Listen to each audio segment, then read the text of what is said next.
పక్కన పెట్టేసి కంప్లీట్గా ఫ్రీగా వదిలేసేయండి. ఇన్హేల్, శ్వాస తీసుకోండి డీప్గా. Exhale, relax your self, completely relax your body. మొత్తం బాడీని అంతా రిలాక్స్ చేయండి, ఫ్రీగా వదిలేసేయండి కంప్లీట్గా.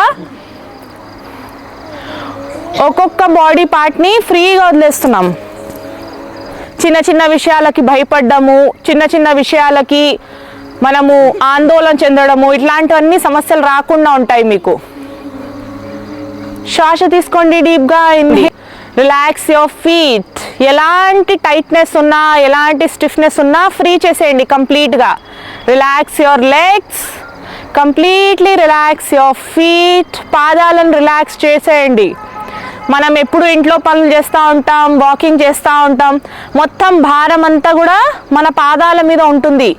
పాదాలని రిలాక్స్ చేసేయండి. Relax your feet, completely relax. Relax అన్నప్పుడు విశ్రామం, కంప్లీట్గా రిలాక్స్ చేసేయాలి. ఒక్కొక్క బాడీ పార్ట్ని రిలాక్స్ చేయాలి. ఇప్పుడు మొత్తం ధ్యాస అంతా మీ మోకాళ్ళ మీదకి తీసుకెళ్ళండి. Complete concentration on your knees. మోకాళ్ళ మీద మొత్తం ధ్యాస అంతా. మోకాళ్ళను ఫ్రీ చేయండి. రిలాక్స్ యువర్ నీస్, కంప్లీట్గా ఫ్రీ చేయండి. మోకాళ్ళ నొప్పులు ఉన్నా, మోకాళ్ళ స్టిఫ్నెస్ ఉన్నా, టైట్నెస్ అనిపిస్తున్నా, మన భారం అంతా కూడా మోకాళ్ళే కంప్లీట్గా. అందుకే తొందరగా అరిగిపోతూ ఉంటాయి మోకాళ్ళు. ఓవర్ వెయిట్ ఉన్నా, ఎలాంటి సమస్యలు ఉన్నా, కాల్షియమ్స్ ఉంటాయి, ఆర్గన్స్ ఉంటాయి, మెయిన్ ఆర్గన్స్ ఏవైతే ఉంటాయో మొత్తం ధ్యాస అంతా అక్కడ తీసుకొని వెళ్ళండి. Relax your pelvic area. పొత్తి కడుపును రిలాక్స్ చేయాలి. రిలాక్స్. శ్వాస తీసుకొని వదలండి. ఇలాంటి సమస్యలు మనకు ఇంటెస్టైన్స్ ఉంటాయి, లార్జ్ ఇంటెస్టైన్, స్మాల్ ఇంటెస్టైన్, చిన్న పేగులు, పెద్ద పేగులు అంటాం కదా, వాటన్నిటిని కూడా ఫ్రీ చేయాలి. రిలాక్స్ చేసేయండి. శ్వాస తీసుకొని వదలండి. పొట్టలో ఉన్న ఆర్గన్స్ అన్నిటిని కూడా రిలాక్స్ చేస్తున్నాం కంప్లీట్గా. వాటి యాక్టివేషన్ అన్నమాట. ప్రతి ఒక్క ఆర్గన్ని ఇమాజిన్ చేసుకుంటూ నాకు ఆ ఆర్గన్ అనేది బాగా ఫంక్షనింగ్ ఉండాలి, ఎలాంటి సమస్యలు లేకుండా నా బాడీ అనేది నాకు హెల్ప్ చేయాలి అనేది మీరు మనసులో ఉండాలన్నమాట. హెల్దీగా దాని సంబంధంగా నేను హెల్దీ ఫుడ్ తీసుకుంటాను, ప్రాపర్ ఎక్సర్సైజ్ చేస్తాను, నా లైఫ్ స్టైల్ మార్చుకుంటాను. నిజంగా చెప్పాలంటే మనకు వచ్చే 80% నుంచి 90% సమస్యలు పొట్ట సమస్యలే. దాని నుంచి వచ్చే సమస్యలే అన్నీ కూడా. ప్లస్ మన మైండ్ స్ట్రెస్లో ఉంది, డిప్రెషన్లో ఉంది అని అంటే ఫస్ట్ పొట్ట మీదనే ఎఫెక్ట్ చూపిస్తుంది. సో మన ఆలోచనలు, మన ఓవర్ థింకింగ్, యాంగ్జైటీ అన్నీ కూడా డైరెక్ట్ ఎఫెక్ట్ చూపిస్తాయండి. ఎన్ని మెడిసిన్స్ వేసుకున్నా తగ్గదు. మీరు మీ మైండ్కి మెడిసిన్ వేస్తున్నారంటే ఖచ్చితంగా తగ్గుతుంది. Just relax your self. మొత్తం ధ్యాస అంతా మీ ఛాతి మీద పెట్టండి. మొత్తం ధ్యాస అంతా. Relax your chest, relax. ఛాతిని రిలాక్స్ చేయండి. మన లంగ్స్ని రిలాక్స్ చేయండి. ఆక్సిజన్ అనేది బాగా పెరగాలి. ఎలాంటి ఇంప్యూరిటీస్ ఉన్నా, డస్ట్ ఉన్నా అన్నీ కూడా రిలీజ్ అయిపోవాలి. Relax complete. అగైన్ 5 times ఊకారం అని ఉచ్చరిద్దాం. శ్వాస తీసుకోండి డీప్గా. ఇన్హేల్.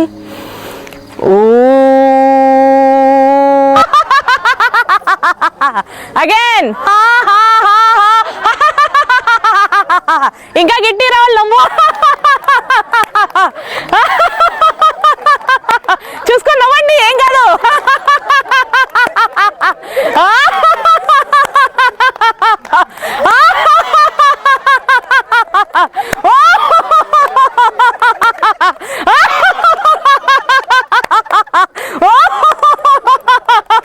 నవ్వాలి, చూసుకోండి ఒకరొకరు.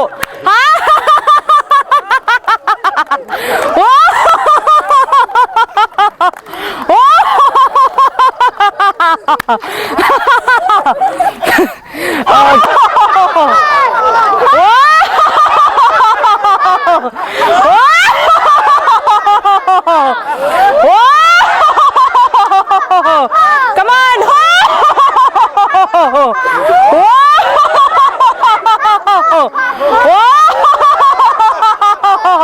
Again.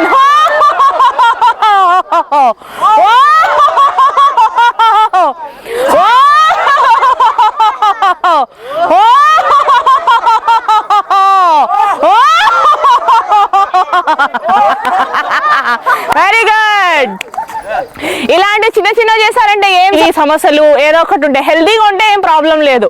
హెల్దీగా లేమంటే ఇవన్నీ వస్తాయి కదా. ఒక పక్కేమో దగ్గు వస్తుంది, ఒక పక్కేమో నవ్వు వస్తుంది, ఏడుపు వస్తుంది. ఎలా నవ్వాలి? చేయాలి, అందరూ చేయండి. Come on, practice.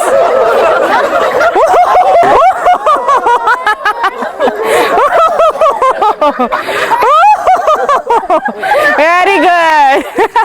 సో క్లాపింగ్ చేయండి ఇప్పుడు. 1 2 3 4 5. 1 2 3 4 5.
ఎక్స్పీరియన్స్ ఎలా అనిపించింది? యోగా కానీ ఈ పౌర్ణమి కింద ఇలా ఫైర్ క్యాంప్ చాలా బాగుంది. ఓకే, చెప్పండి తెలిసింది అసలు ఈ క్యాంప్ గురించి. ఇక్కడ ఇది మా కజిన్స్ వచ్చి ఉండే వాళ్ళు అంటే మామూలుగా వస్తారా ఇక్కడ? వాళ్ళు ఇక్కడ మెడిసిన్ వాడుతున్నారు. ఓకే, బాగుంది అని చెప్తే ఇంకా మేము వచ్చినాం. ఇప్పుడు ఫస్ట్ టైం మేము రావడం. ఇది ఫస్ట్ టైం రావడం. మీరు ఎంతమంది వచ్చారు? నేను, మా హస్బెండ్, వాళ్ళ ఫ్రెండ్, మా మమ్మీ. ఓకే, ఎలా అనిపించింది? మీ మదర్కి ఎలా అనిపించింది అండి ఎక్స్పీరియన్స్? బాగుంది. ఫస్ట్ టైం కదా ఇది రావడం, ఎలా అనిపించింది? నేర్పించారు, బాగుంది, కూడా బాగుంది. ఓకే, మంచి అరేంజ్ చేశారు. ఓకే, బాగుంది. నెక్స్ట్ టైం కూడా మేము ఇట్లాగే అరేంజ్ ప్రతి ఉంటుందండి, ప్రతి మంత్ లోనూ ఉంటుంది ఇలాగా. సో ఇంకా ఇంకా మీ అందరినీ ఇంకా మెంబర్స్ ని తీసుకుని వచ్చి మమ్మల్ని ఎంకరేజ్ చేయాలి. Okay, thank you so much madam. Group లో మెంబర్ని.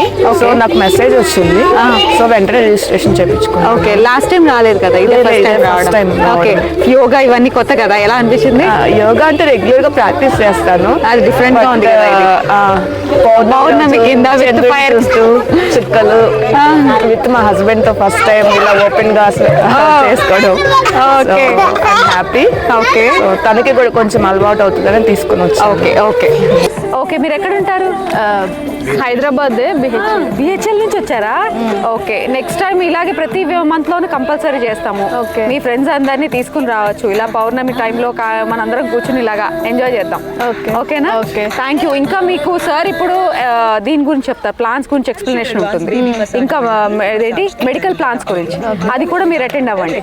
Okay okay, thank you so much madam. నమస్కారం డాక్టర్ వెంకటరావు గారు. మీరు ఏర్పాటు చేసిన ప్రోగ్రామ్ చాలా బాగుందండి. లాస్ట్ టైం కూడా నేను అటెండ్ అయ్యాను. ఈ పౌర్ణమి క్యాంప్ అనేది ఇట్స్ యూనిక్ కాన్సెప్ట్. చాలా బాగా అరేంజ్ చేశారు. అండ్ ట్రెడిషనల్ ఫుడ్, అన్నిటికంటే మించింది మీరు ఇస్తున్న ఈ మొక్కలకి సంబంధించిన జ్ఞానం అత్యంత విలువైంది, ఎక్కడ దొరకంది ఇది. దీనికి మీకు చాలా చాలా ధన్యవాదాలండి. Being a professional journalist, I go around various places to find relevant people. I found a lot of knowledge in you. So I'm impressed with your knowledge about the plants and your forest trips. సేవా కార్యక్రమాలు చేయటం చాలా ఆనందంగా ఉందండి. ముఖ్యంగా ఈ corona సమయంలో ఎటువంటి మొక్కల ద్వారా ఇంటి దగ్గరే వైద్యం చేసుకొని జాగ్రత్త పడచ్చు అన్న విషయాలు వివరిస్తారని ఆశతోటి ఈ క్యాంప్కి వచ్చాము. 100%. అయితే ఇది పౌర్ణమికి మనం ఈ క్యాంప్ పెట్టి మార్నింగ్ ప్రసాదం ఇస్తాం, నైట్ అంతా పెట్టి. అయితే ఎప్పుడు మేము మా ఫ్యామిలీ వరకే ఉండి ఆ పౌర్ణమి ప్రసాదం చేసుకుంటూ అదంతా. అయితే ఇది పెట్టడానికి కారణం అంటే మనతో పాటు ప్రజలు కూడా దీనిపైన అవేర్నెస్ కలిగి మంచిగా వాళ్ళు మెడిటేషన్లో కూర్చొని ఆ చంద్రుడి నుంచి మనం ఎనర్జీ, ఆ పాలైనా తీసుకునేది మనం కూడా తీసుకోలేమని ఒక కాన్సెప్ట్, మంచి కాన్సెప్ట్ తోటి ఈ పౌర్ణమి చేయడం జరుగుతుంది. అంటే ఈ పౌర్ణమికి అమావాస్య తీర్థానికి డిఫరెన్స్ ఏందండి? ఇప్పుడు మన ప్రకృతి పౌర్ణమికి ఒకలా రియాక్ట్ అవుతుంది, అమావాస్యకి అలా రియాక్ట్ అవుతుంది, ఒకలాగా రియాక్ట్ అవుతుంది. దాన్ని బేస్ చేసుకొని ప్రకృతి ఎలా రియాక్ట్ అవుతుందని బేస్ చేసుకొని మన బ్రెయిన్ సెట్ కూడా అలా రియాక్ట్ అవుతుంది. దీనికి ఒక మందేస్తాం మనం స్థిరంగా ఉండడానికి. ఆటుపోట్లు ఏదైతే సముద్ర కిరీటాలు ఆటుపోట్లకి ఎలా వస్తాయో మన బ్రెయిన్లో ఉండే హార్మోన్ ఇన్బ్యాలెన్సింగ్ కానీ మన శరీరంలో కొన్ని మార్పులు జరుగుతూ ఉంటాయి. చాలామందికి పౌర్ణమికి అమావాస్యకి మూడ్ సింగ్స్ వస్తూ ఉంటాయి. ఇలాంటి సమస్యలకి మనం ఒక మందు వేస్తాం. వేసి మళ్ళీ ఈ యొక్క ఎనర్జీని మనం ఒక పాయసం రూపంలో, తీర్థం రూపంలో, మెడిసినల్ వాల్యూస్ కలిగ ప్రసాదాన్ని కానీ తీర్థాన్ని కానీ మనం ఇస్తూ ఉన్నాం. ఈ అమావాస్యకి ఇచ్చే తీర్థానికి పౌర్ణమికి ఇచ్చే తీర్థానికి ఏమైనా తేడా ఉంటుందా? లేకపోతే తేడా ఉంటుంది. దీనికేమో మనం ఈ చంద్రకిరణాలు పడే విధంగా పెట్టి ఇస్తాము. అది అలా కాదు, కొన్ని మూలికలతోటి మనం అమావాస్యకి అలా కాకుండా కొన్ని మూలికలతోటే చేసి ఇస్తాం. అంటే ముఖ్యమైన మూలికల గురించి కొంచెం చెప్తారా? ఏది అమావాస్య తీర్థంకి వాడాలి, ఏది పౌర్ణమి? అవి ఒక 108 రకాలు ఉంటాయి. అవి తర్వాత చెప్తాం. ఒక సీక్రెట్, ప్రస్తుతానికి సీక్రెట్ అది. ఎందుకంటే ఇప్పుడే మేము మొదలు పెట్టాం కదా, నేను అప్పుడే రిలీజ్ చేయం. తర్వాత చెప్తాం. మాతో ప్రయాణం అంటే ఎటువంటి వాళ్ళు ఈ మెడిసిన్ తీసుకునేదానికి చెప్తాం. ఎవరికి చెప్తాం ఇది అంటే, దీనికి అర్హులు ఎవరు, అనర్హులు ఎవరు అనేది మేము చూసుకొని కానీ చెప్పగలుగుతాం. అంటే మీరు చిన్నపిల్లల నుంచి? అవును, అందరూ. ఇది చిన్నపిల్లల నుంచి ఎవరైనా సరే తీసుకోవచ్చు. అన్నప్రసరణ అయిన కాడి నుంచి తీసుకోవచ్చు. 6 నెలలు అన్నప్రసరణ జరుగుతుంది కదా, ఆ తర్వాత నుంచి ఎవరైనా పౌర్ణమి కానీ అమావాస్య కానీ తీసుకోవచ్చు. కానీ మనకి పుష్యమి నక్షత్రం రోజు మాత్రం స్వర్ణామృత బృందప్రాసన మాత్రం పుట్టిన పిల్లగాడి నుంచి 16 సంవత్సరాల లోపల వాళ్ళకి ప్రతి ఒక్కరికి వేయడం జరుగుతుంది. అదే నక్షత్రం రోజున మనం 3 మొక్కలు కూడా డిస్ట్రిబ్యూట్ చేశాం చాలా వరకు. ఇప్పుడు దాకా ఒక 10 మొక్కలు పంచాము. ఇంకా అది పెరగాలి. అది మా యొక్క ఓన్, మాకెవరు ట్రస్ట్ అదేం లేదు, డొనేషన్. ఎటువంటి మొక్కలు పంచుతున్నారండి? అడ్డసరము, మళ్ళీ కొన్ని ఇన్సులిన్ ప్లాంట్స్ ఇలాంటివి కూడా పంచుతాం. మనకు అవసరం, నీడెడ్, మన గార్డెన్లో పెరిగే విధంగా, ఇళ్ళల్లో పెంచుకునే విధంగా, మానయ్యేవి కాకుండా మామూలుగా మనం పెంచుకునేవి నల్లవేము, నల్లేరు, తర్వాత అశ్వగంధ ఇలాంటి మొక్కలే పెంచుతున్నాం మనం. తిప్పతి ఏమైనా డొనేషన్లు కూడా తెచ్చుకోగలుగుతాం? డొనేషన్స్ ఇప్పుడు అటువైపు ఏమి వెళ్ళలేను సార్. నా కష్టాజీతంతో నేను పెట్టుకుంటున్నా, అటువైపు వెళ్ళలేదు. అది చూద్దాం, చూద్దాం. ఇంకోటి, మీరు సిటీలో ఏదైనా క్యాంప్ పెడితే చాలా బాగుందని మేము అనుకుంటున్నాం. మీరు అరేంజ్ చాలా దూరంగా ఉంది. మీరు అరేంజ్ చేసుకొని వస్తాం. అరేంజ్ చేసుకుని వస్తే మేము ఒక 35 రకాల మొక్కలైనా మనకు మన చుట్టుపక్కల దొరికే మొక్కల గురించి చెప్పమంటే మనం అవేర్నెస్ చేద్దాం అందరం. ఈ సందర్భంగా రిక్వెస్ట్ చేసేది ఏంటంటే, ఎవరైనా సిటీలో మంచి ప్లేస్ ఉండి ఏదో ఫంక్షన్ హాల్ కానీ ఏదైనా ఉండి ఇటువంటి వారికి హోస్ట్ చేయగలిగితే చాలా ఉపయోగంగా ఉంటుంది. ఎవరైనా దాతలు అటువంటి వాళ్ళు ముందుకు రావాలని ఆశిస్తున్నాం. ధన్యవాదాలు.